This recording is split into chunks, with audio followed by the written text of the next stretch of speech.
Capítulo 51. Quem é você?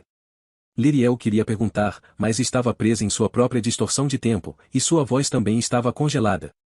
Eu sou Dijin, e respondeu o mago no idioma Erdin, como se pudesse escutá-la mesmo sem a vibração do som ou compreendesse que aquela seria a primeira pergunta. Um dos 13 maiores. A segunda frase respondia à segunda pergunta que não precisou ser feita, como? Por toda Nova Ether sempre havia corrido o mito de que, de tempos em tempos, os 13 maiores magos, bruxas ou místicos do mundo se reuniam em um círculo capaz de ditar os rumos da humanidade. Um círculo capaz de se comunicar com dragões de éter. Você não foi e treinada, não é? Perguntou Dijin, sem precisar da resposta. Também preso no próprio momento congelado, Sanail queria revidar, queria tomar a frente, queria ser útil, mas ali se mostrava apenas um peso morto sem qualquer tipo de poder na situação. Dijin se aproximou dela, bateu 2 vezes 2 de seus dedos, e a voz de Liriel foi liberada. Qual o seu nome? E, por favor, diga a verdade. Ou perderemos tempo. Meu nome é... Liriel, respondeu ela, como uma pessoa que tivesse passado muito tempo sem falar e precisasse se reacostumar. Liriel, repetiu ele, sem reconhecer. Você não é uma iniciada, eu posso ver. E mesmo elas não são capazes de fazer algo como isso. Então o que eu posso concluir é, você nasceu com isso, não foi? Sim, e concordou ela, sentindo um sentimento estranho de libertação de poder falar sobre aquilo com alguém que entendesse, mesmo que em uma situação como aquela. Que tipo de fenômeno seria você? E teorizou Dijin. Então uma teoria lhe veio à mente, sua mãe era feérica. Liriel balançou a cabeça negativamente, falando a verdade, como se ela também quisesse aquela resposta. Então talvez a resposta esteja em seu pai. Novamente o sentimento dúbio entre querer aquilo e querer se afastar daquilo inundou Liriel. Meu pai está morto, e disse ela, ainda confusa desde o encontro com o feiticeiro rei em Glubdubdrib. Como era o nome dele? Gabianiani, e revelou Liriel. Oscar Gabianiani. O nome fez o rosto de Dijin demonstrar choque pela segunda vez naquela noite. Ali ele entendeu. Capítulo 52. Você talvez possa imaginar o que significava a volta de Axel Branford a Arzalum depois de 5 anos de isolamento no Nunca. O príncipe da plebe, o antigo campeão militar, o atual campeão do Punho de Ferro. O príncipe que arrancou uma perna de Jamil Coração de Crocodilo e ajudou a liderar fadas amazonas contra exércitos de gigantes. Sabe, existem muitas canções narrando feitos de Axel Branford ao redor de Nova Ether, e menos da metade são verdadeiras. Mas os feitos verdadeiros eram tão lendários que era preciso criar mais narrativas fictícias, para que eles parecessem verdadeiros. Em outras palavras, Axel Branford não era apenas um homem, ele era um símbolo, maior até mesmo do que o nacionalismo de Arzalum. Axel representava os heróis das jornadas, os heróis das 1000 faces. Era por isso que as pessoas aplaudiam, ou choravam, ou tremiam diante daquele retorno. Já para ele, Andriane não parecia a mesma. Naquele mesmo jardim, mesmo diante de centenas de pessoas, ele só conseguia enxergar as que não estavam lá. Ele conseguia enxergar Primo e Terra Branford, o Troll Muralha, o Corcel Boris e até mesmo o mamute adolescente pacato, na despedida antes de ele partir para as 7 montanhas atrás do irmão, que hoje era rei e usava a mesma coroa que ele não desejava para si. Axel caminhou na direção de Anísio, enquanto ao fundo o gnomopiloto Jarete finalizava o sistema do navio voador. Ninguém ousou se colocar entre eles, ninguém ousou tentar tirar a atenção entre eles, pois, para aquelas pessoas, presenciar aquele momento do reencontro era mais emocionante que o próprio reencontro. Axel, e disse o rei, sem tanta firmeza, como se não soubesse o que esperar daquela chegada sem aviso. Anísio, e disse o príncipe de volta, como se o nome não lhe fosse familiar. Como se não o tivesse dito por anos. Todos guardamos o melhor e o pior do mundo dentro de nós. E passamos a vida tentando descobrir o que é real e o que não é dentro de nós. As últimas frases de Anísio ainda lhe retornavam como ecos. Axel permaneceu de pé, diante do irmão. Para as pessoas ali presentes, a maior surpresa se dava em como o príncipe parecia ter envelhecido bem mais do que 5 anos. O cabelo além dos ombros, a forma física, antes esguia e agora encorpada, a barba, que ele jamais havia deixado crescer, lhe tomando o rosto. Pela primeira vez enfim a diferença de idade entre eles já não parecia mais existir. O que podemos revelar ao mundo e o que devemos guardar para nós? Anísio deu mais um passo na direção de Axel, que continuava à espera, como se o rei precisasse decidir se sua presença era bem-vinda ou não. Uma decisão que diria: o que precisamos ensinar ao mundo? Tudo. Tudo estava em jogo ali. O silêncio dos nobres e dos soldados se alastrava, fingindo não estar ali. Até que Axel sentiu a mão de Anísio lhe segurar um dos ombros, e o rei lhe dizer, sempre atrasado, não é? E o que o mundo precisa aprender sobre nós por si próprio. Axel sorriu, como se o mundo não fosse real. Ou como se uma parte do mundo não precisasse ser. Ele suspirou, diante dos risos e de aplausos de pessoas que o viam como herói, embora ele se esquecesse do porquê. E talvez por isso, talvez por se esquecer, Axel ignorou os risos e a euforia, buscando na multidão algo que lhe fosse real, buscando Maria Hanson. Ela se destacou facilmente em meio às pessoas pelos motivos que ele não gostaria, embora merecesse. Afinal, ela era a única que não sorria, a única que não aplaudia. A única que não queria se aproximar dele, mas se afastar o mais longe possível. Foi assim que Axel Branford viu Maria Hanson virar de costas e se esgueirar pelos cantos do jardim em direção a outro cômodo em que ele não estivesse. E aquilo doeu de dentro para fora. Maria! Gritou ele, sabendo que ela ignoraria. Maria! As pessoas foram se aproximando do príncipe, querendo cumprimentá-lo com honras, como faziam com veteranos de guerra que retornavam para casa. Axel nem mesmo as percebia. Mas o rei Anísio e a rainha branca, sim. Assim como o príncipe, eles notaram Lady Hanson sumindo da visão do jardim, e, mais, seguida por Giacomo Casanova. O rosto de Axel ainda estático expressava tudo o que ele não dizia. As dores, as ansiedades, os pensamentos confusos. Então o príncipe olhou para o irmão e disse, e eu preciso fazer isso depois, Anísio. O rei riu um riso debochado, porque não era o riso de um rei. Era o riso de um irmão que conhecia o mais novo. Vá, e disse o rei, não como uma ordem, não como um conselho. Apenas como um apoio. Vá, e trate-a bem. Axel pela primeira vez até ali focou em Anísio com atenção, e, enfim eles lembraram os Branford que haviam crescido juntos naquele palácio. Sem dizer nada mais, o príncipe abriu o caminho em meio à multidão, ignorando qualquer um à sua frente, na direção da mulher que havia deixado para trás. Ele acabou de voltar a Arsalum depois de 5 anos, e realmente ignorou você e as maiores famílias de Arsalum para correr direto atrás de Lady Hanson? Perguntou Branca Coração de Neve. Parece que sim, e respondeu Anísio, apertando os lábios em surpresa. Muito bem, e aprovou a rainha, trazendo o marido de volta ao salão principal, junto de seus convidados. Capítulo 53. Você é filha de Oscar? Perguntou Digin, como se aquilo fosse inacreditável. Liriel reconfirmou com a cabeça, mesmo que lhe fosse possível falar. E você achou que ele está morto?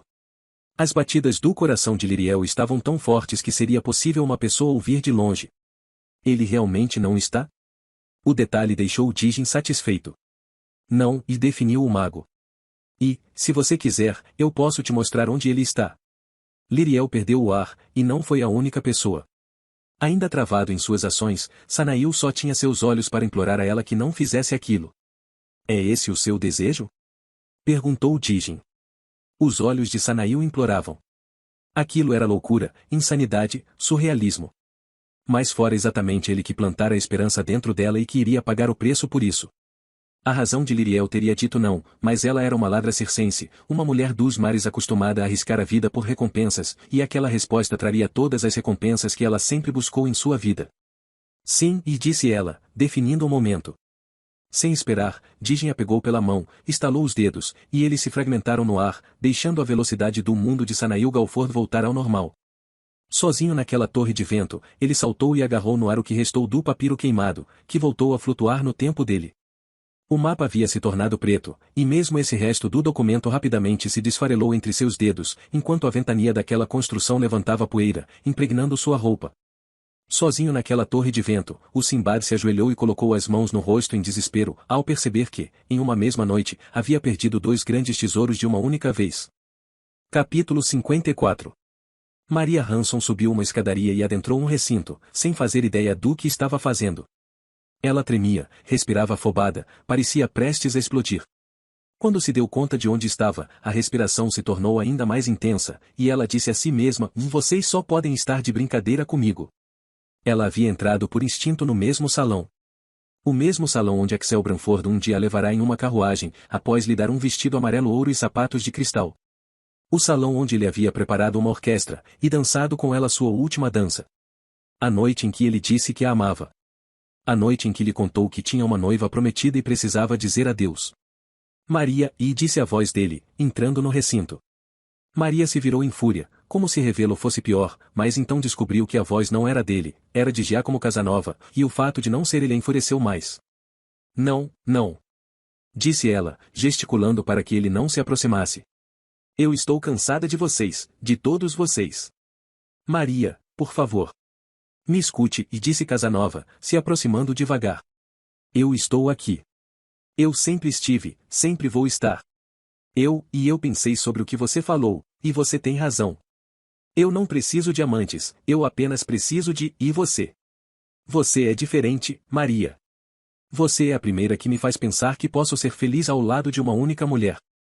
Eu disse para você não se aproximar, e rosnou ela, fazendo-o recuar. Você foi bem claro nas suas escolhas, Giacomo. Antes de saber que eu não poderia te dar herdeiros, antes de me consagrar em uma lady, antes de você ver ele voltar e não, não. Repetia Giacomo, querendo negar para ela, ou para ele mesmo. Não faça isso.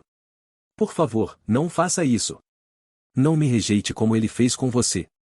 Não escolha ele, Maria. Ele não escolheu você. Então Axel Branford entrou. A presença dele mudava o ambiente sem que nada fosse preciso ser dito. Havia mais do que apenas tensão, havia o peso do que havia ficado para trás, do que ela havia carregado, do que ele havia trazido consigo. Axel caminhou alguns passos na direção dela, como se Casanova simplesmente não existisse. Como se ele simplesmente nunca tivesse importado. Maria mantinha o olhar raivoso, mas ainda assim um olhar totalmente focado no príncipe de Arzalum. Pontos brilhavam lembrando faíscas, sem desvios. Até a respiração deles parecia conectada, como se não houvesse diferença entre ódio e amor. Diante da cena que o ignorava, Casanova simplesmente abaixou a cabeça e saiu, como um homem rejeitado, que não deixava lembranças para trás. A porta se fechou e deixou Axel Branford e Maria Hanson a sós após tanto tempo. Sua prometida não quis lhe acompanhar? Perguntou ela. 5 anos. 5 anos pensando o que diria a ele quando o reencontrasse, e aquela acabou sendo a primeira pergunta. Ela não é mais minha prometida. Acredito. Você é capaz de mudar as coisas bem rápido. Axel não olhou para baixo, ou mesmo suspirou. Ele sabia desde o início que aquela conversa não seria fácil. O que eu quero dizer é que cumpri o que me foi pedido. E eu que não me importo. Era mentira. Os dois se importavam. Foi aqui, não foi? Perguntou ele, enfim se dando conta. A nossa valsa. Sim, Axel. Foi aqui. Surpreendentemente, foi Maria quem andou na direção dele. Foi aqui que você me fez acreditar que havia valido a pena sobreviver para viver o conto de fadas. Foi aqui que você me levou aos céus, e me soltou. Eu sei, já assumiu ele, sem tirar os olhos dela, e usando a mesma frase. A mesma frase que ele havia dito na despedida deles, quando Maria lhe disse, eu teria amado você. Você sabe, Axel? Então vou te dizer o que você não sabe, e nesse tempo até aqui eu aprendi a voar para fugir de você. Axel engoliu calado. No fim das contas, sabe por que a decepção dói tanto? Continuou Maria. Porque ela nunca vem de um inimigo. Ele absorvia aquilo ainda sem responder. Não por não querer, mas por ainda não ter as palavras certas. Você anda mais quieto do que eu me lembrava, provocou ela. Sim, e admitiu ele. Só entendi o valor do silêncio no dia em que resolvi calar para não magoar você. Maria suspirou, recusando aquilo tudo. E agora, Axel? O que acontece? O que acontece quando a história não termina bem? Eles permaneceram se olhando. Até ele dizer, Bela então ainda não chegou ao fim. Aquilo bateu em Maria, chacoalhando os sentimentos que caíram da prateleira todos de uma vez. Não! Gritou ela, apontando o dedo na cara dele. Você não tem esse direito. Está me ouvindo, Axel? Você não tem esse direito. Ele apertou os punhos e o rosto mostrou desgosto. Então, em uma explosão, ele a segurou pelos braços e a fez se concentrar nele. Eu não tenho. Eu não tenho. Você sabe o que foi para mim esses anos longe daqui? Você sabe o que é perder toda a vida que eu conhecia, e ficar longe da pessoa que eu amo?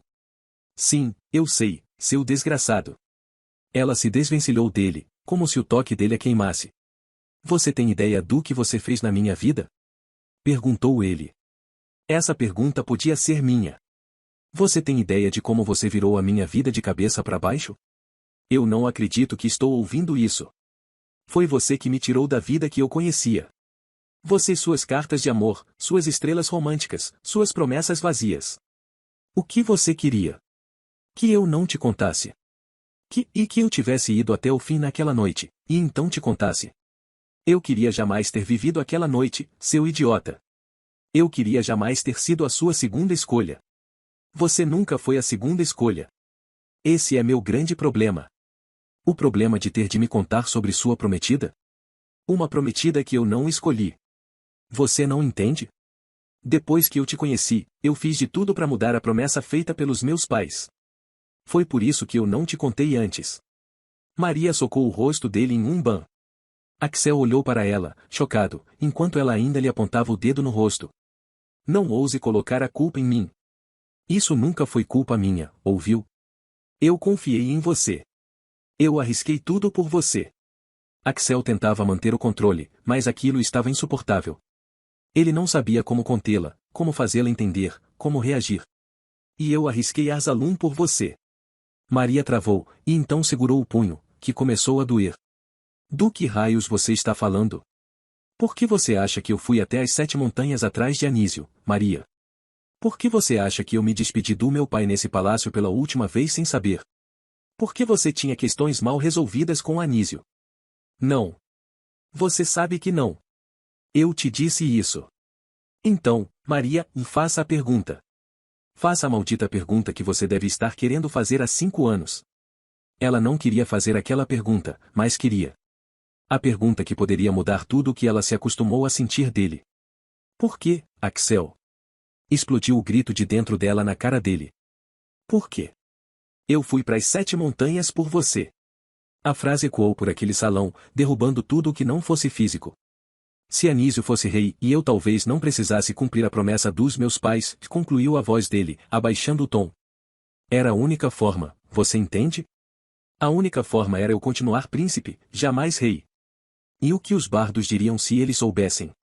O que as pessoas diriam se elas soubessem que o primeiro príncipe de Arsalum saiu em sua jornada não por um motivo altruísta, ou em prol da sua família, ou para servir sua posição de campeão do reino em uma jornada nobre atrás do próprio irmão? E se eles soubessem que eu só estava indo atrás do irmão que eu desejei que morresse porque eu não queria a coroa e apenas para viver ao lado da mulher que eu escolhi? O que isso teria feito com Arsalum? O que isso teria feito com você? Maria chorava de raiva, rangendo dentes. Raiva do fato de ele nunca ser previsível. Do fato de eles juntos nunca serem previsíveis. Eu poderia ter sabido disso, e disse ela. E você teria me deixado ir?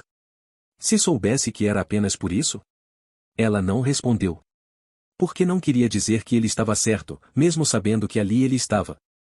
Mas então Jamil atacou Andriane, as bruxas negras ressurgiram e meus pais encontraram a morte. Sabe, quando os pais de alguém morrem, como aconteceu com você, João, a vida da pessoa desmorona. Quando os pais de um príncipe morrem, as vidas de milhares de pessoas desmoronam. E ali estava eu, o príncipe imaturo, o príncipe egoísta, diante do irmão assumindo a responsabilidade que eu não queria, me pedindo para cumprir com o prometido. Lágrimas surgiram nos olhos dele, e ela repudiava a sinceridade que elas traziam. Eu sei que ao longo de todo esse tempo deu a entender, mas foi apenas pela aliança, Maria. Eu e Anísio precisávamos juntar humanos e elfos, é verdade, mas era mais do que isso. A promessa entre mim e Livite foi feita por uma visão de minha mãe, e estabelecida por meu pai como seu terceiro desejo ao se tornar rei. Aquele era o último pedido deles, Maria. O último pedido do homem que me criou, morto por um pirata que o atacou quando eu não estava aqui, e da mulher que sacrificou sua essência divina para me dar uma segunda chance, que até hoje eu não sinto merecer. Maria bateu no peito dele, empurrando-o para trás. Era como se ela dissesse que ele ainda não tinha o direito. O direito de tirar dela a raiva que ela ainda precisava sentir dele. Eles me pediram 5 anos. 5 anos em que vivi sentindo o peso do olhar de milhares de semideusas, me julgando por simbolizar tudo o que elas desprezavam. Você consegue imaginar como é isso? Como é carregar isso? Você consegue imaginar o que é estar no nunca, um lugar onde nunca anoitece, e as estrelas nunca olham para você? Você acredita que semideusas se importam tanto assim comigo? Axel riu, como se a pergunta fosse inocente. Eu acredito que você é uma das razões pelas quais semideuses dão vida nova a ter, Maria. Mesmo que eles falassem línguas diferentes, mesmo que eles tivessem diferentes culturas, você é o tipo de mulher que habitaria suas histórias da criação até o fim dos tempos. Ele notou as joias nos dedos dela, mas se concentrou, em vez das caras, na única que não havia como se comprar. Você ainda usa o anel, e comentou ele. Sim. O anel de lenhador que você recusou. Por que seria admitir a possibilidade de te esquecer? Ela queria socar o rosto dele de novo. Cada vez que ele dizia coisas como aquela, ela tinha vontade de esmagar o crânio dele, tacar fogo e então se arrepender do feito. E você encontrou? Perguntou ela, sem a ferocidade de antes. Ele permaneceu olhando para ela, sem entender a pergunta. Você encontrou o que foi buscar? Você encontrou o que sua mãe viu na visão dela? Não, já assumiu ele, sem esconder os resquícios de frustração. Mas eu voltei para encontrar o que eu vim buscar. Ele tocou o rosto dela, e ela tirou a mão dele. Às vezes eu preferia que jamais tivéssemos nos conhecido, e disse ela. Eu preferia que você jamais tivesse se sentado naquele muro, na frente do Majestade. Então eu jamais teria sabido que, além de boa irmã, você também era uma boa filha. E eu não teria passado o embaraço de criticar Rei Primo na sua frente.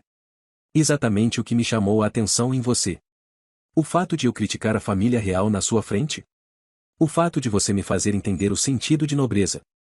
Ele tentou tocar o rosto dela de novo. E novamente ela retirou a mão dele.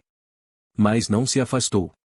Pois é em momentos como este, e diante de olhares como esses, Maria Hanson e não, e implorou ela. Você não pode me dizer essa frase, seu, e que eu acredito que existe um Criador olhando por todos nós.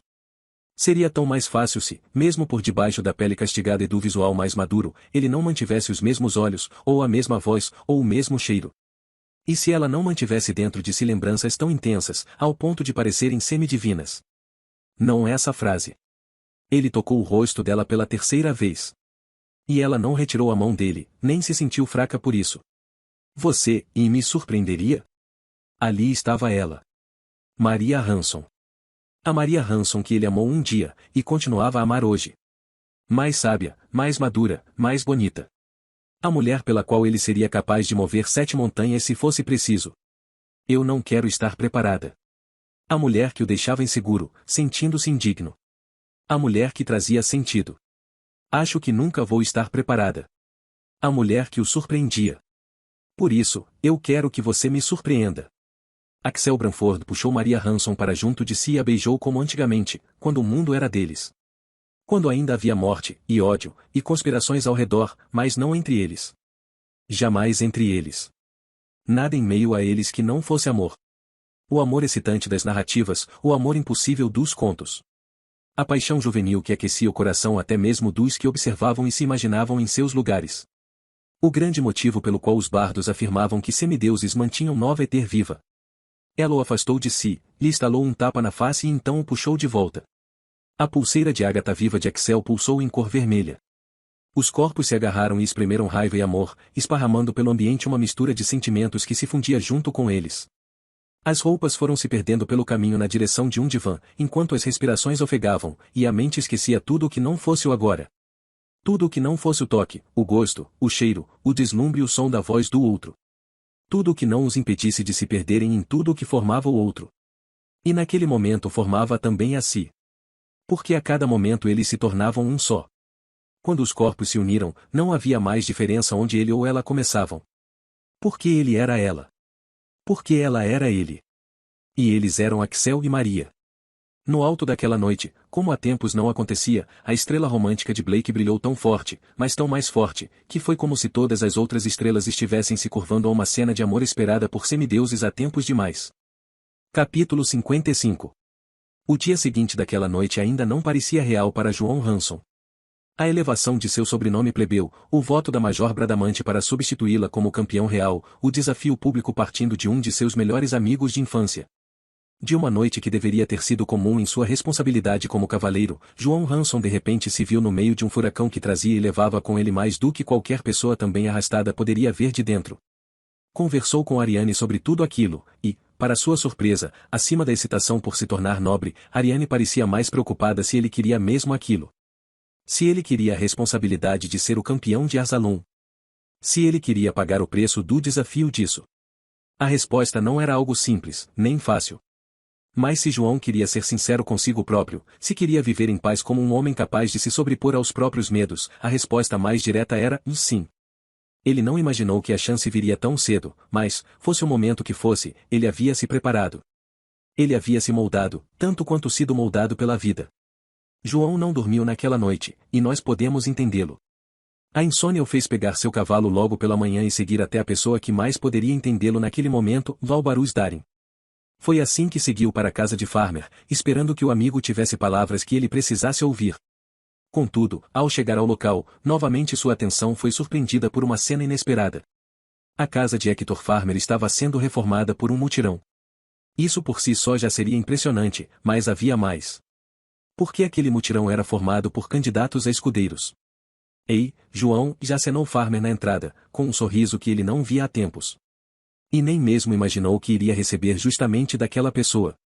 João desceu de seu cavalo, boquiaberto, e conduziu sua montaria a pé até perto dele.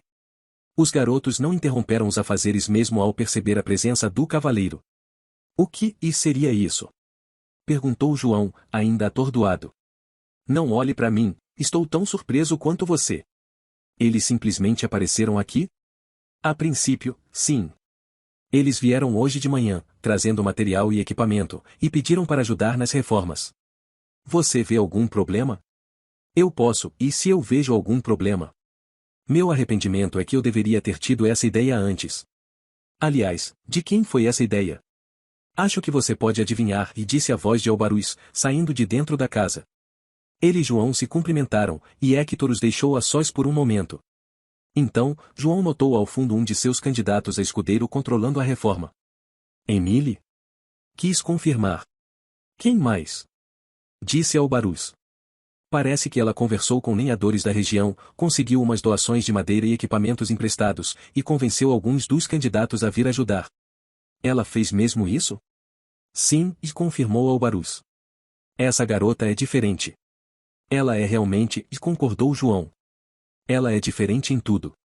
Ela tem uma determinação admirável, e parece não gostar do fato de ter nascido uma menina.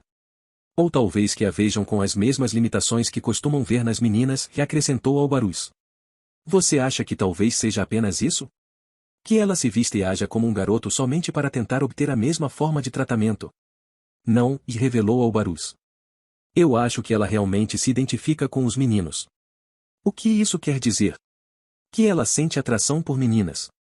Porque tudo tem a ver com por quem a pessoa sente atração. João, enquanto você pensar apenas nisso, você nunca vai entender. João se manteve quieto, e Albarus entendeu que ele queria ouvir. Aquele era o primeiro passo. Aquele era sempre o primeiro passo. Eu me olho no espelho, e eu me vejo como um homem, assim como você. Mas você gosta de meninas, eu gosto de meninos. Mas você diria que alguma coisa te faz mais homem do que eu? João balançou a cabeça negativamente. Emile se olha no espelho e se vê como um menino, e disse ao Barus. Então não faz diferença se ela sente atração por quem ela sente atração. Isso não muda a forma como ela se vê, da mesma maneira que nós dois. Mas tanto eu como você nascemos com uma biologia masculina, e disse João, não o contradizendo, mas simplesmente como um homem em dúvida buscando entendimento. Isso não faz diferença? Para quem? Para você ou para ela? Para o mundo. Se não faz diferença para ela, por que faria para o mundo? Ou mais ainda, por que o mundo deveria se importar? João não tinha resposta. Sabia que ela anda 2 horas para vir de sua casa até aqui? Tem dias que ela está tão exausta que nem volta, ela prefere dormir nos arredores da fazenda dos escudeiros. O mundo se preocupa com isso? Você se preocupa com isso? João continuava calado. No entanto, ela se preocupou comigo e com Farmer, o viadinho Cutecute. E ela juntou os outros escudeiros, e, mesmo dormindo nas ruas, ela está ali ajudando a reconstruir a casa de alguém. Esse é o tipo de ser humano que essa menina é. Então eu te pergunto, João, faz diferença com o que ela se identifica?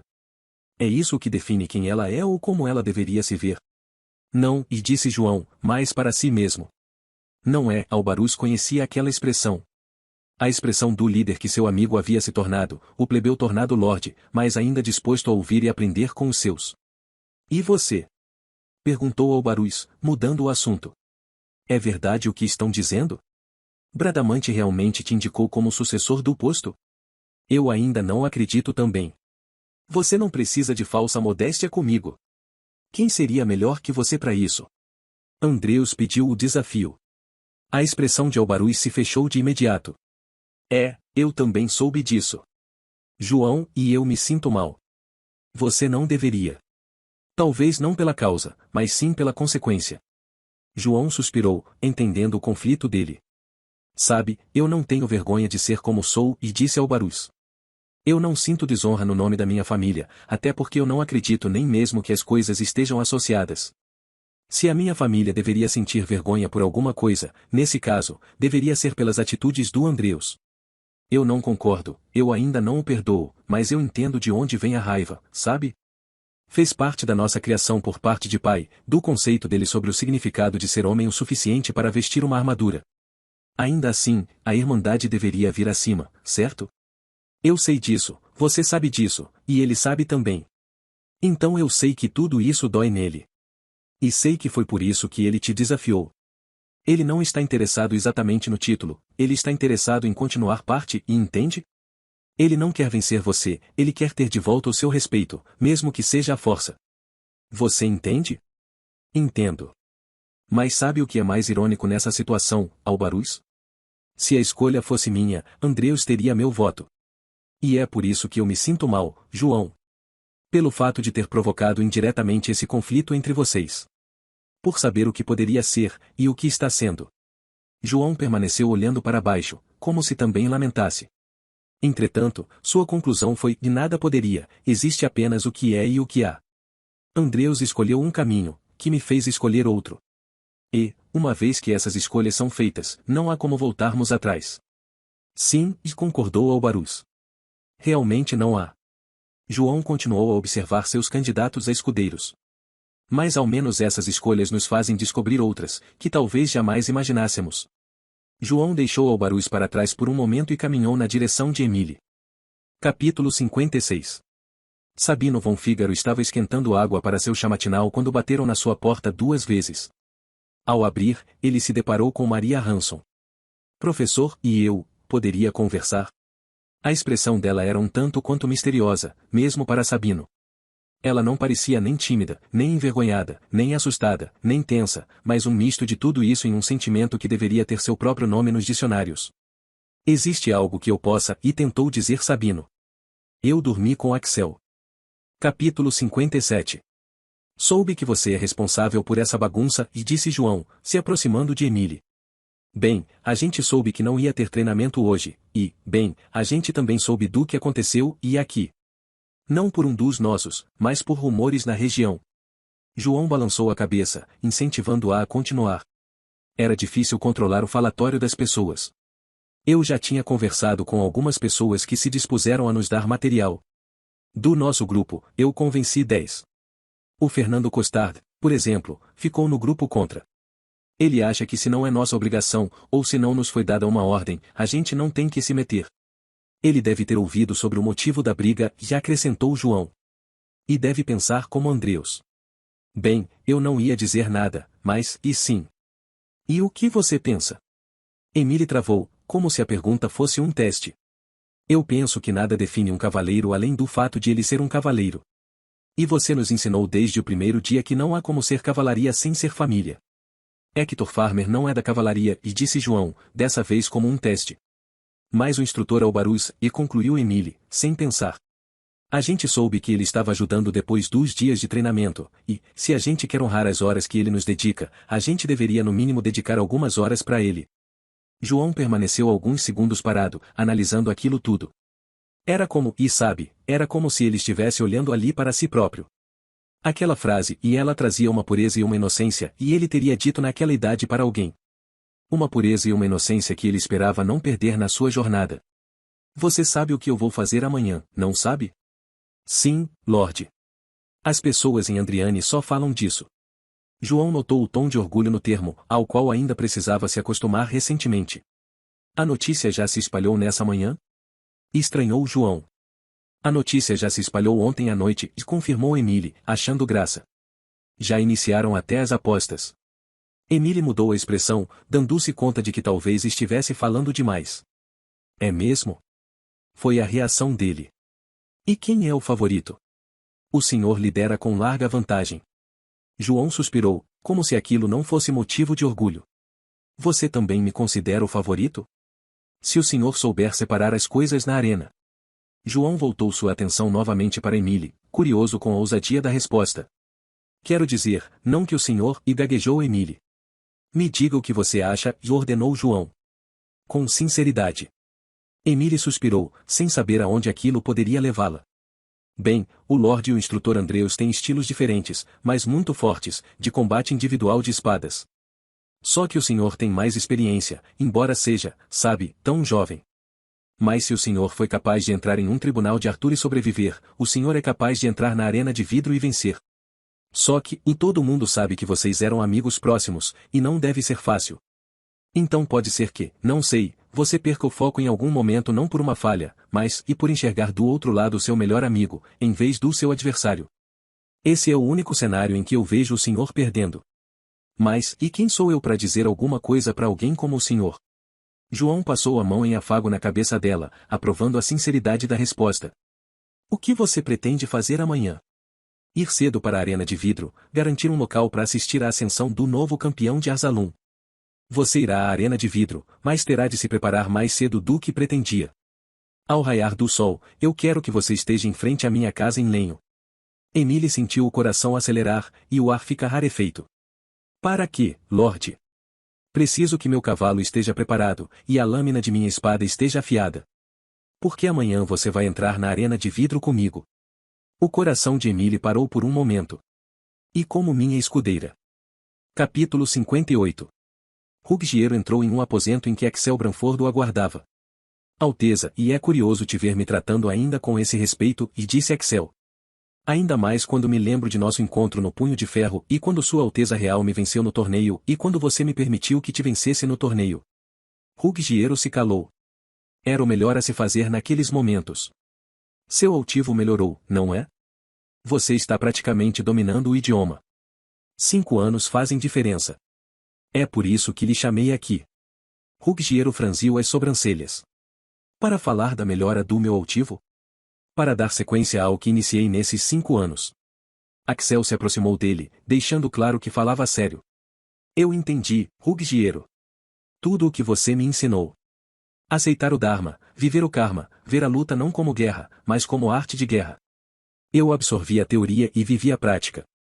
Lá no Nunca eu desenvolvi técnicas que se complementaram ao treinamento, que me elevaram, que mesclaram corpo e espírito. Você está dizendo que desenvolver uma arte marcial? É exatamente isso que eu estou dizendo, ratificou Axel. Mas existe um limite até onde eu posso desenvolver isso, e para ir além eu preciso que você me ajude. Ruggiero permaneceu um tempo pensando sobre aquilo, um tanto fascinado de testemunhar um momento como aquele. De fato, havia valido a pena singrar o oceano em direção ao desconhecido. Capítulo 59. Quando isso aconteceu? Perguntou Sabino, oferecendo a caneca do chá para ela. Após a cerimônia, revelou Maria. No próprio grande passo. O desconforto em contar sobre aquilo era grande, não por ela não se sentir à vontade com o professor, mas simplesmente por não se sentir à vontade ao falar sobre aquilo. Então você está me dizendo que você e Axel dormiram juntos na primeira noite em que se viram novamente depois de 5 anos? Eu sei. Disse ela, frustrada, como se culpasse a si própria. O que eu devo pensar sobre ele? Sabino riu. Pela pouca conversa que tive com o príncipe naquela noite, ele concluiu seu compromisso com sua antiga esposa, certo? E isso justificaria? Ele termina o relacionamento, volta aqui, e nós ignoramos tudo o que aconteceu? Sabino suspirou. Ah, Maria. Maria sorveu um pouco o chá, e aguardou. Sabino sorriu para ela de um jeito paternal, aquele mesmo sorriso que os pais dão para as filhas quando percebem que suas meninas cresceram. Do que você abriria mão para ter um dia, apenas mais um único dia com seu pai? Perguntou Sabino. De qualquer coisa, respondeu Maria, sem pensar. Você abriria mão do título nobre que recebeu? Sem pensar. Mesmo sabendo que sua mãe não teria mais sua vida facilitada por essa conquista? Maria se calou, sem saber a resposta certa. O que eu quero dizer, Maria, é que toda situação tem 2 lados. E eu entendo o seu, e entendo o dele. E por isso entendo a frustração de ambos. Ao longo de 5 anos, ouvi você dizer que o odiava, e em nenhuma das vezes eu acreditei. Sempre interpretei que você queria dizer que odiava aquela situação. Você me diz que abriria mão de tudo para ter mais um dia com seu pai, sem pensar nas consequências. Sabe por quê? Porque a falta machuca, e quem inventou a distância desconhecia a dor da saudade. É por isso que eu sei que você trocaria uma vida nobre por uma vida plebeia vendendo doces novamente nas feiras, desde que ele estivesse aqui, e você não tivesse que pensar em como seria. E é assim que eu vejo sua situação agora. Eu vejo dois jovens que passaram 5 anos odiando a falta, e se perguntando como seria. Só que a diferença nesse caso é que vocês dois ainda estão aqui. O que aconteceu entre vocês foi uma catarse, uma junção de todos os sentimentos acumulados ao longo desse tempo. E se você não se curar do que já te feriu, vai continuar a sangrar em cima das pessoas que não te cortaram. Então se você decidir que, após essa libertação, você não sente mais nada, siga em frente com a sua vida sem qualquer tipo de culpa. Mas se você se lembrar desse momento de uma maneira diferente, se você passar a acreditar que a frustração não veio do abandono, mas da impossibilidade de ficarem juntos, e então abrace o fato de que levou apenas um dia, Maria, e um único dia, para que vocês se lembrassem de por que se amam. Maria sabia que as lágrimas eram inevitáveis. Era aquele o preço que Sabino von Fígaro sempre cobrava por suas palavras. Capítulo 60. O rei Anísio Branford estava em uma das sacadas do Grande Paço, ao lado dos tios Rei II e Rei Tércio. A conversa foi interrompida com a chegada de Axel Branford. É impressionante como seus traços amadureceram, e disse o Rei Tércio. Você nem de longe lembra mais o menino que corria por aqui. Não foram apenas meus traços que amadureceram, tio, e disse Axel. Sabe o que é ainda mais curioso? Perguntou o Rei II. Se juntarmos seu rosto hoje em dia com o de Anísio, teríamos a imagem perfeita de primo. E ainda assim não seríamos metade do homem que ele foi, e definiu Axel. Sim, e disse Anísio. Provavelmente uma das duas partes desequilibraria a balança. Sem dúvidas, concordou Axel. Por falar nisso, Rei Branford, você me daria um segundo do seu tempo? Existe um peso nessa balança que eu gostaria de tentar equilibrar. Mesmo para os reis, que eram família, aqueles encontros eram apreensivos e algumas vezes, embaraçosos.